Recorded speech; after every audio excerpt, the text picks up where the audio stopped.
Okay, shall we commence? Let us commence. Insert ragtime music. Ragtime music inserted. Greetings. Greetings and welcome So, to another one of these hand history things. What have you got for us, James? I have got some key hands from last week's tournament on the 6th of October. One that you missed for some unknown reason. Yeah. Because I was on holiday in sunny Lincolnshire. Lovely. Well, you certainly missed a wild one. Not least because of the return of Wild Geese 61, Arthur, back in the Nice tournament. segue there. And what way to welcome a player back? What better way than to have a hand like this one? So, blinds 25-50. Froggy limps in. Wild Geese calls on the small blinds. Lord Perks min raises ace-7 suited out of the Like big he blind. does. Yeah, not that likely to get these guys to fold, but I guess it does make the pot a bit bigger. Both players call. And we get this board. Jack high, 2 diamonds. Flush draw for Wild Geese. Flush draw for Lord Perks. Poor Arthur. Yeah. Is it going where I think it's going? Well, maybe. Arthur checks. Good move. Perks bets 1/3 of the pot. Froggy calls. Arthur calls. Okay. And there it goes. 2 diamonds on the turn. How are you playing this if you're Wild Geese? I'm playing it as if I've got the nut flush.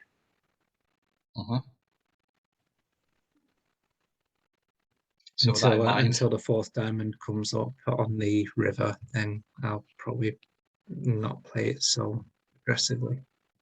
Yeah, you've got the second nuts, and you have to be looking to extract some value from these players, don't you? Yeah, he's got no reason to think he's losing this hand. Oh, apart from the fact definitely that not. immediately to his left is Perks. and also Froggy's on the table as well, so he's got every reason to think that he's going to lose this hand. Would you bet into Perks here? I would not. No. I would, given that he was the aggressor, I would see if he wants to keep that going. Yeah, yep. Especially given that Froggy's there as well.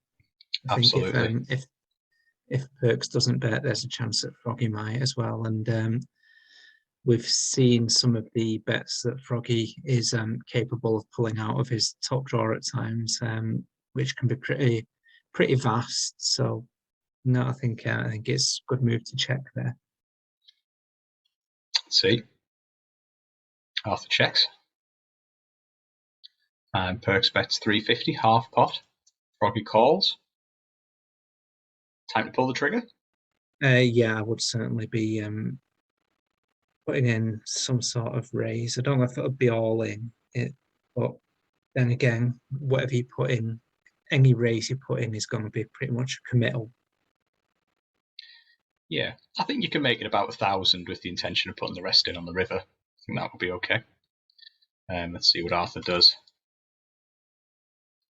Yep, he goes for the check raise up to 700. Yeah. I mean, Perks must be loving life, wasn't he? Yeah. You sat there with the absolute nuts and you get check raised. And that's just asking to be called as well. If you're Arthur, so he's probably also loving life a little bit there. Perks 3 bets, just short of 2,000. Yeah.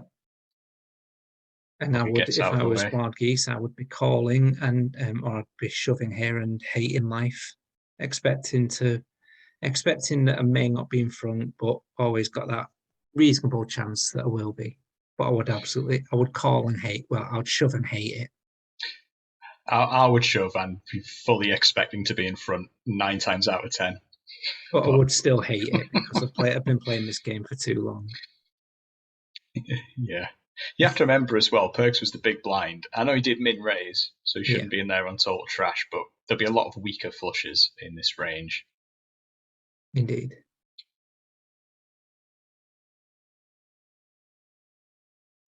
Arthur sensibly calls. Yeah. River's at 10.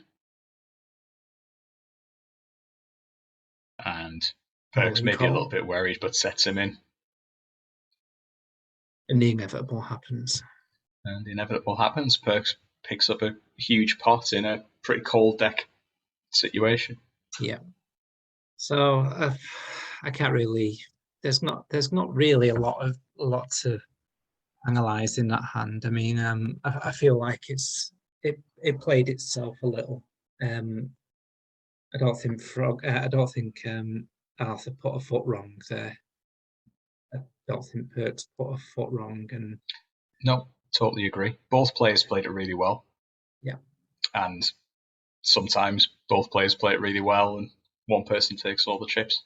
Yeah, the outcome. I would have done it slightly differently, but the outcome would have remained the same. I think I would have, if I was Arthur, I would have just gone straight for that all-in on the turn once Perks had raised and just got it over and done with. But it's fine. Fair enough. Good. Well, let's hope Arthur has some more luck when he comes back next. Here's a quick question though. With I mean, obviously he's pot committed, but let's say that the fourth diamond came on the river and Arthur's still got a few chips back, and then Perks sets him in. Is there an argument for folding? It would have been very compelling. Yeah, so he's getting 6-1, and Perks bluffs often enough that I think getting 6-1 there, you just have to call. Wonderful. Let's move on. And 2. Key rag time. So down to 6. I decide to raise the button with 10 of clubs, 7 of clubs, and I get 2 callers. And we get this board, ace, 8, rainbow. Lord Perks checks. Curly Joe checks. Put yourself in my shoes, Colin. What do you make of this one? It's difficult because they could be putting themselves in your shoes as well, and you could be putting yourself in their shoes. There's a lot of shoes being put about here. Yeah. Somebody is liable to call with an ace here. Somebody could have something like any reasonable pair. Yeah. It's the obvious argument is for you to keep going. But there's also an argument for you to slow the flip down and then sort of gracefully withdraw from the hand. Makes sense. I decide to bet. Yeah. I do this because in principle, ace, 8 should be a pretty good flop for me as the button raiser. Now, appreciate obviously a lot of my hands are not going to contain an ace, but I'm clearly going to be raising all the aces that I have in that spot. Yeah, and also that there is one sort of other argument as well, is with 3 aces being such a strong hand, Perks and Joe could both sort of be, oh, he's obviously not got the ace here. I'm gonna give him some action. Because if he had the ace, I don't think he would be betting, because that might be how they would play it. Yeah, it's very easy to slow play an ace here, isn't it? If you're in Perks or Curly Joe's shoes, because by virtue of them having the ace, I almost certainly don't have the last ace. Yeah, I mean, did that cross your mind as well? Well, they could be slow playing the ace. I'm sure it crossed my mind, but I don't think I gave it as much credit as looking in hindsight. I think, for example, if you had an ace, you would slow play it. I expected Perks and Curly Joe to check nearly all of their hands. I wasn't expecting to face a bet. Yeah. So, I don't know. In the pros column, ace, 8 is a pretty good board for my range. My cards are awful as well. So that again is another reason maybe to go for a bluff. But if I had pocket tens, I might well have checked behind. If I had pocket nines, I might well have checked behind. If I had 8-6, I might. But my cards are so bad that I'm never going to win a showdown. So that's a positive for bluffing. Negatives, though, are that my opponents may be likely to slow play if they had an ace, and I've got 2 opponents to get it through. And it's well within their range to call with AX, given that you have just raised them. Absolutely, that's the sort of thing that people would call with. Yeah, well, I'm happy enough with that bet on the flop anyway. Let's see what they do. Perks folds, good news for me. Curly Joe calls, good news for the video. Yeah. Turn is the 3 of hearts. Curly Joe checks. You firing a second barrel here? Got 7K I was going to say, bet. I suppose you're pretty much committed to doing that now, so maybe 1,200. That would be sensible. I checked it back with the intention of giving up. Yeah. 9 on the river. 4 straight. Curly Joe checks again. He's checked 3 times. Are you I'd be tempted suspicious to go for the river bluff? It's tricky. I mean, what is he checking with? Yeah. There's no draws, are there, like, that could have hit? I mean, there were no draws full stop off the flop. So if he's not got part of the board, I'm not even putting him on a pair now. I'm putting him on king, queen, jack, queen, king, jack, king, 10, that sort of thing. Yeah, hands that might have got there and played it that way. Yeah. Especially if they had backdoor hearts, diamonds, or clubs. You know, like king, queen of clubs, for example. King, queen of hearts. These would all be reasonable hands that Curly Joe could have. And that was exactly my thinking as well when I bet 2/3 of the pot with my amazing poker instincts and general great handle on the game, and obviously took it down. Oh, hang on.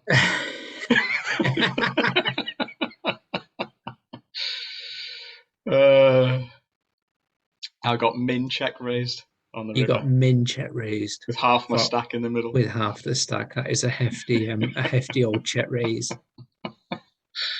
So any thoughts on going for the 3-bet shove jam? Yeah. I folded. Curly Joe did kindly tell me what he had after the hand, so even though I've not got it in my history, I do know. So now I'll just magically make the cards appear on the screen. What's that? Ace 8, and he flopped a full house. I'll take your word for that. Nothing appeared Ace on the 8. screen. Yeah, no, I'm going to do that in post-production. Oh, right, okay. Do you want to do that again, then? No, it's fine, I'll go with it. So, get queens in early position. Okay. Raise it up pre-flop. Right. And I get call. 2 callers. Flop comes jack high. Okay. With lots of outs for the person for the big blind here. Yep. Vic. Froggy checks, Vic checks. This board, in principle, is not that amazing for the pre-flop raiser. It's not. I mean, you've got all sorts to consider. The only thing that you're looking out for things like ace jack, king jack, queen jack. You're not super keen on 10 jack, but you'll certainly take it. I assume I bet because even though that board's not amazing, I should still have a good advantage against the blinds.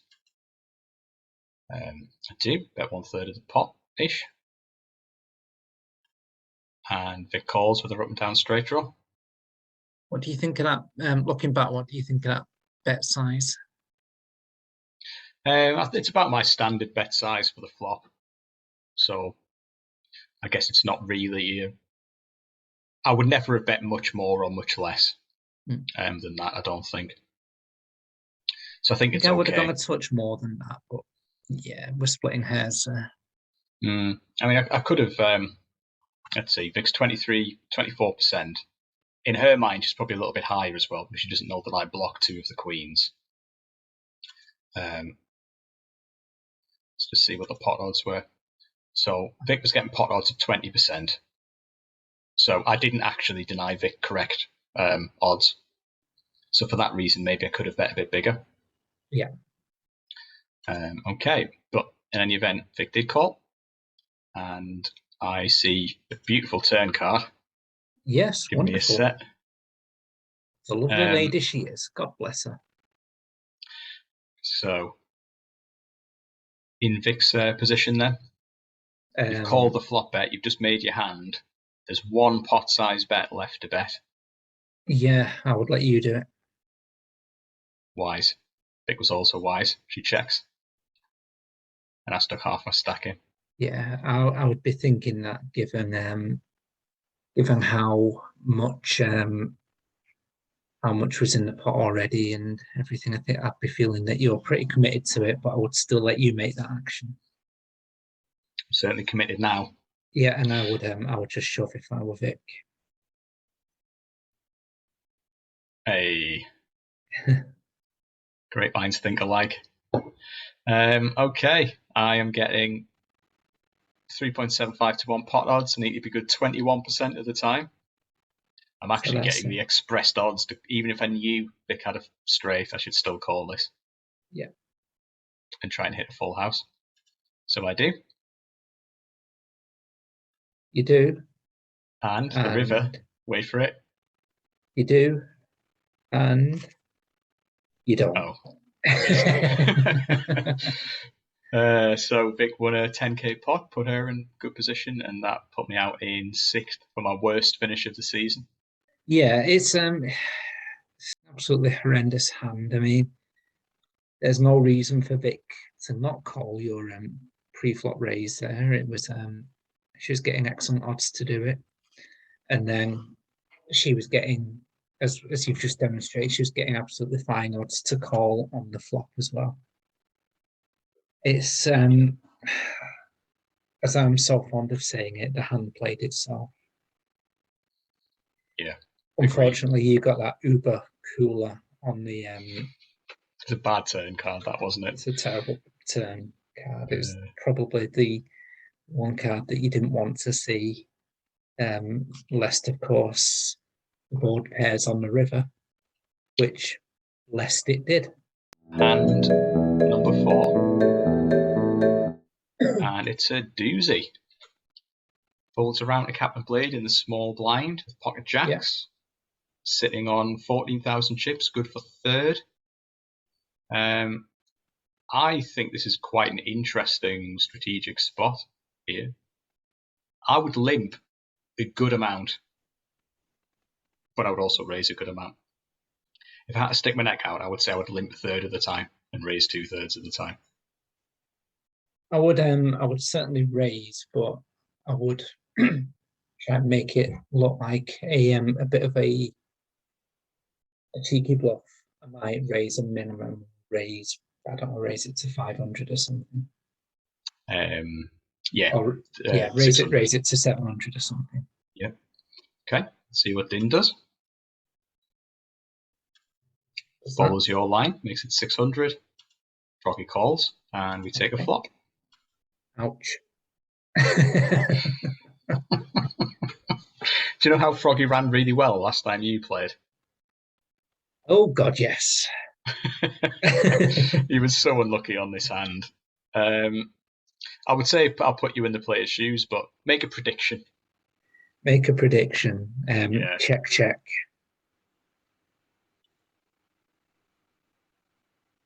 Half pot from Din. Half pot. He's going to flat call. Flat calls. Good play all round. Queen of Diamonds completes the 10-8 and King 10 straight draw.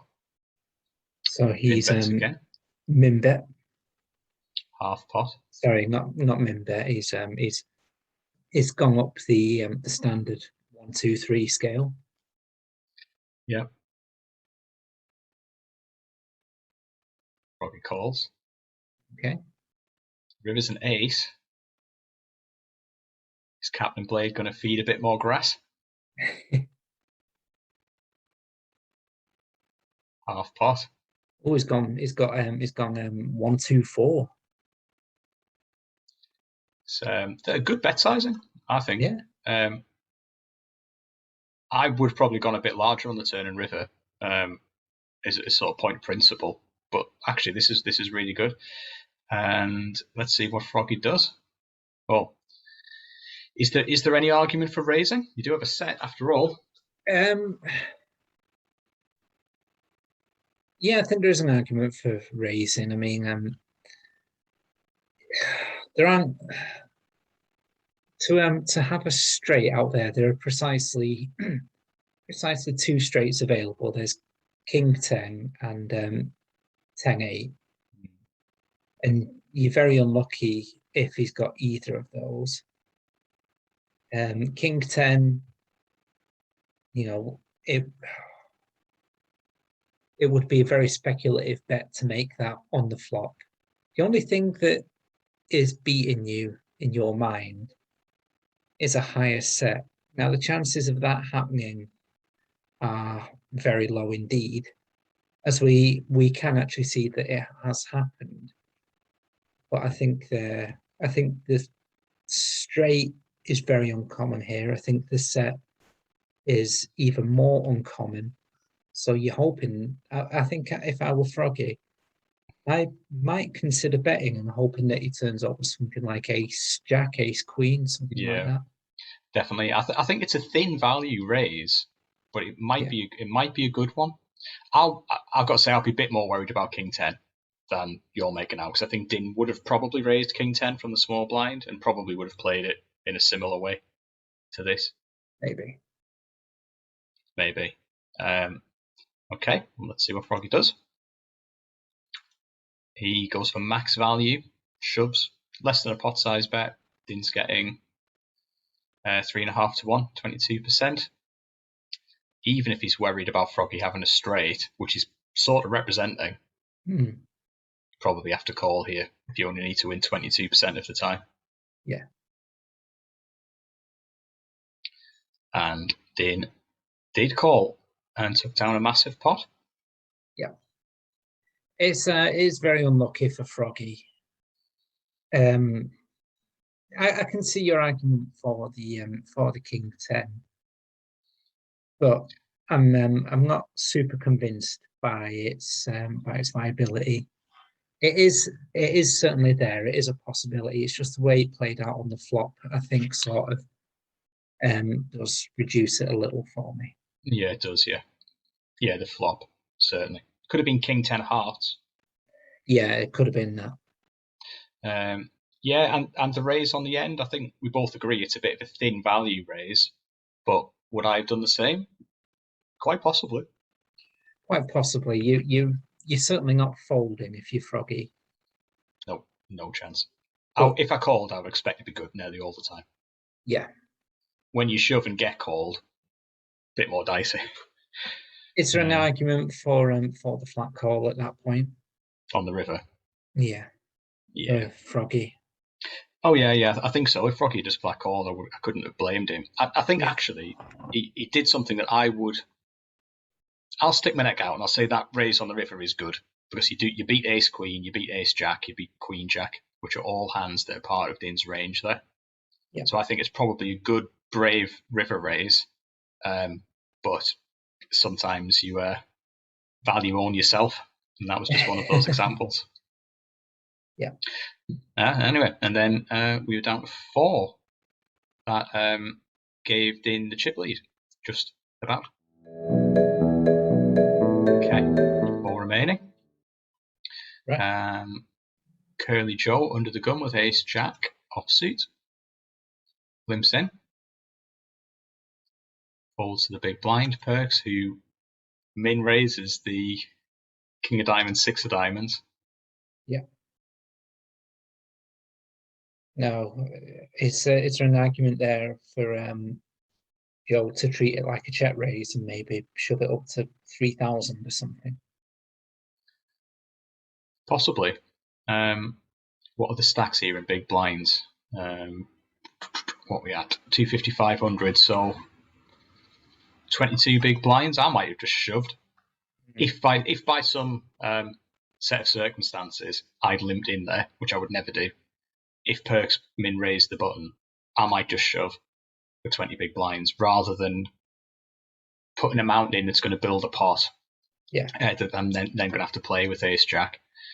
I would be especially inclined to do that after seeing this raise with King of Diamonds, Six of Diamonds. Yeah. But I would have just raised pre-flop. And we probably would have ended up in a similar situation. I would have made it 1200. These guys would have folded, Perks would have called, and everything would be the same as on the hand. Okay. That's a doozy of a flop for Perks. Absolutely. And he's the pre-flop aggressor, so makes sense to fire again. Bets 1500. And Joe calls with his overcards. Okay. Ugh, it just gets better. Trips for Perks. With a flush draw. Yep. Your opponent's got a little bit less than 2 pot size bets left. Yeah. You betting here? Yeah, I've been betting all along. So I can't not bet at this point. I think it would look too suspicious. Yeah. And given the amount of chips back, I don't think you need to bet too big. I think probably between 2,000 and 3,000 is probably good. Does bet 3,000, all great. Curly Joe calls, so he doesn't believe. Are you calling with your Ace Jack here?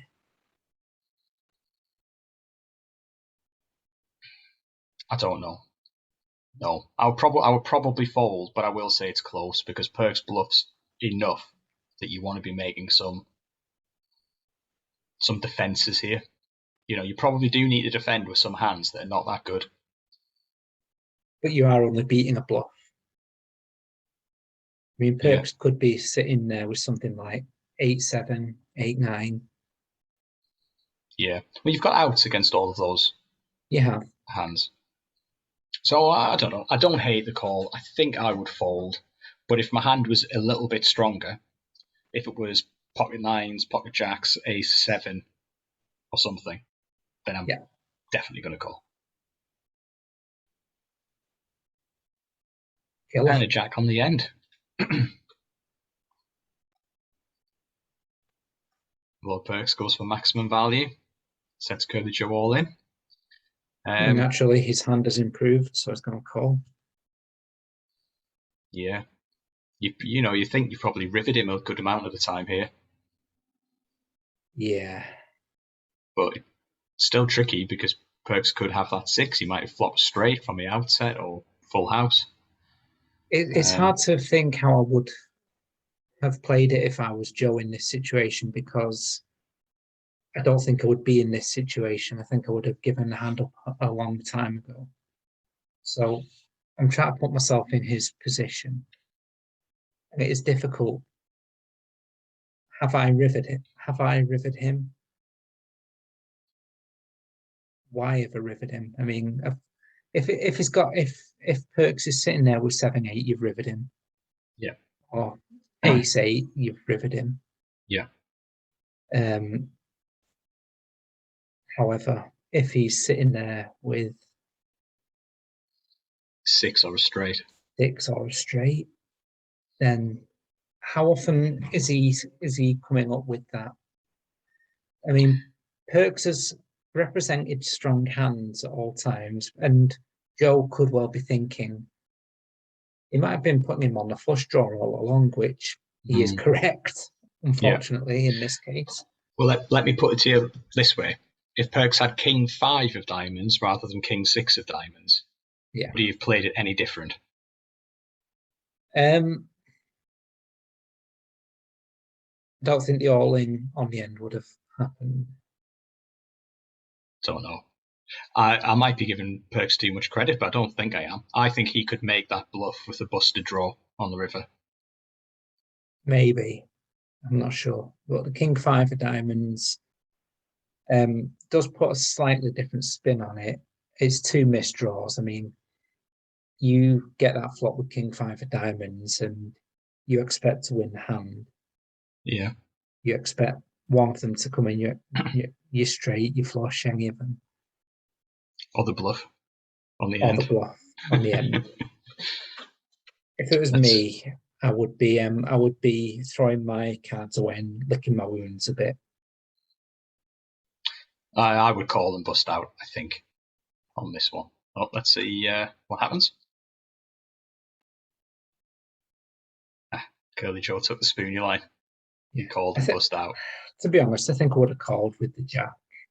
It's just that, as I say, I don't think I would have gone that deep into the hand. Yeah, exactly. I think the river decision was, I'm not saying it was straightforward, but I think I would definitely call the river. So the decision on the turn is a bit more marginal. Yeah. But nonetheless, Perkz played it well, used his reputation to get maximum value. That's a fascinating hand. It's it played out in a way that I just can't put myself in that situation. Lovely. Okay, on to the next hand. Hit the ragtime.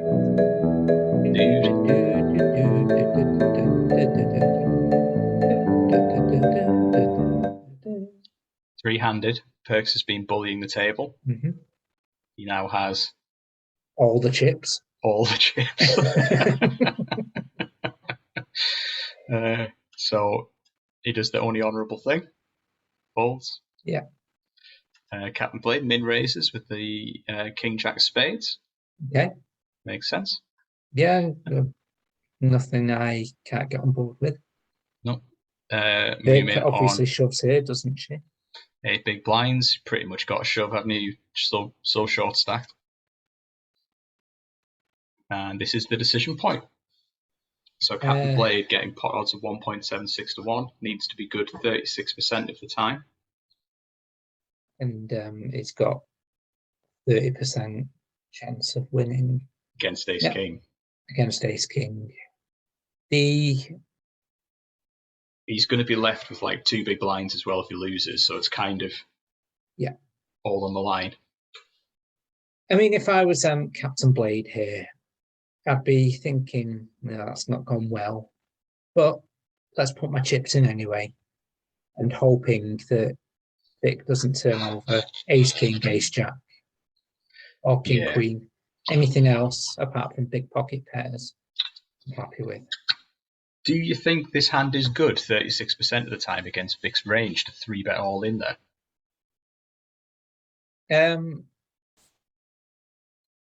Yes, I do. I don't think Vic's necessarily playing with just aces, kings, ace, king, or jacks at this point. Well, sorry for covering your face up there. Let's have a look at Equilab. Right. I would do that myself. So give me your best estimate of Vic's 3-bet all in range there. Bearing in mind it's for about 8 big blinds. 3-bet all in for 8 big blinds.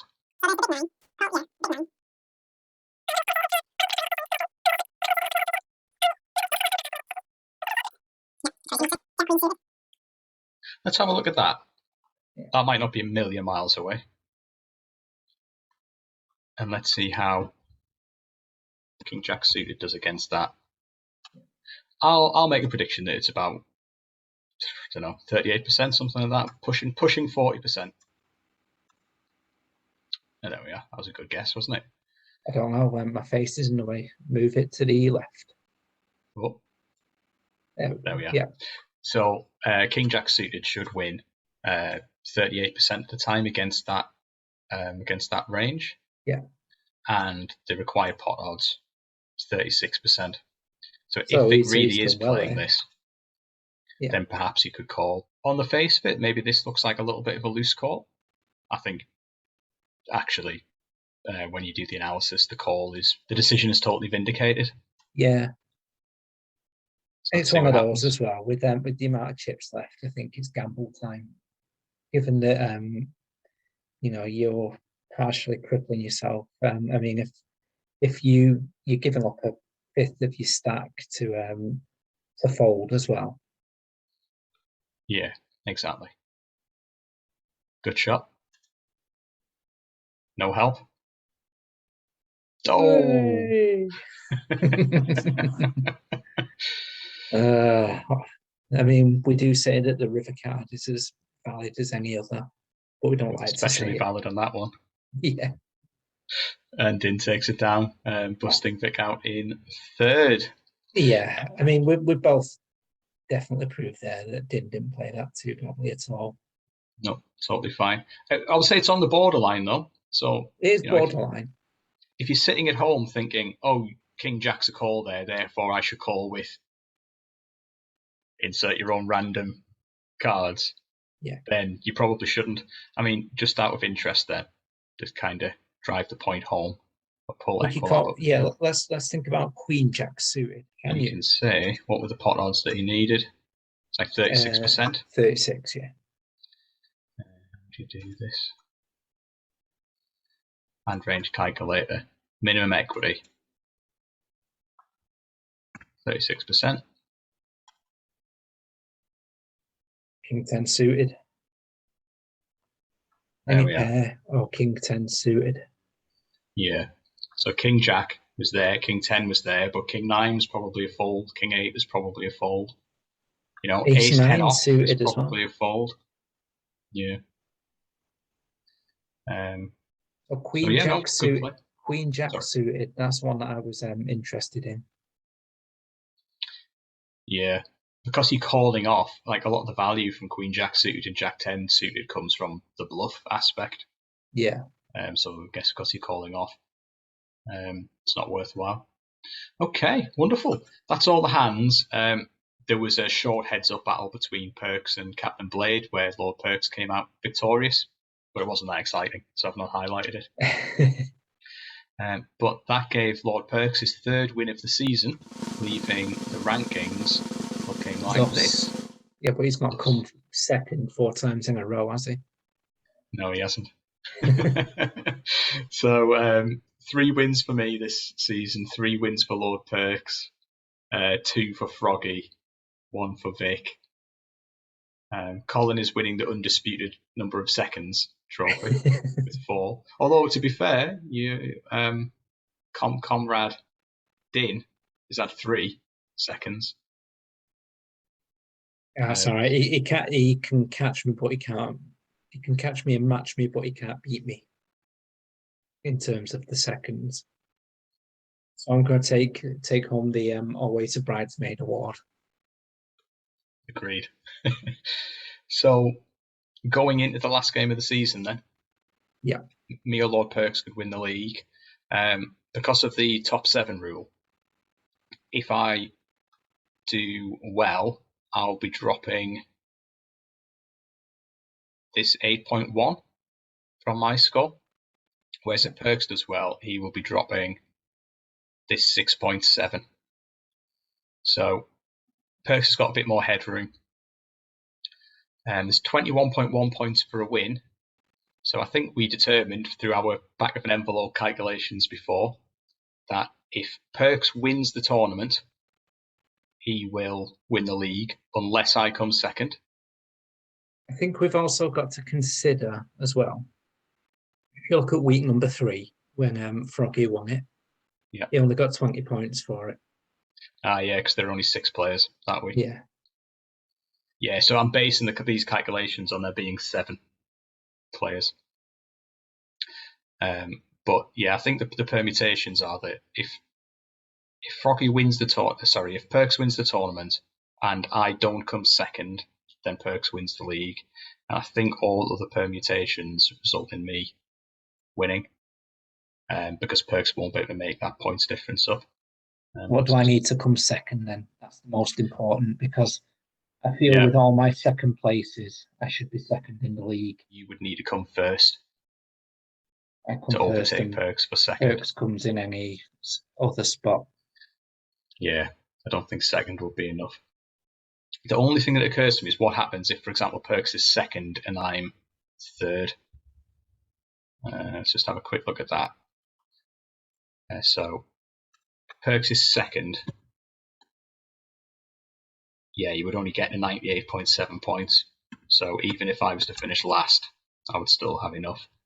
But if Perks finishes first, then he'll have enough to overtake me, unless I come second. So on third, I would still lose. Second, I would pip him by 0.6 of a point over the whole season. Yeah, if anyone wants to pay me to bust either of you out, I'm happy to commit all my chips to that. And all this talk of chips and bounty is making me hungry. Yes, I'm going to finish my tea. Could go to Scotland and have deep fried bounty and chips. Oh, now you're talking. On that note, cue exit music, and I will see you at the tournament.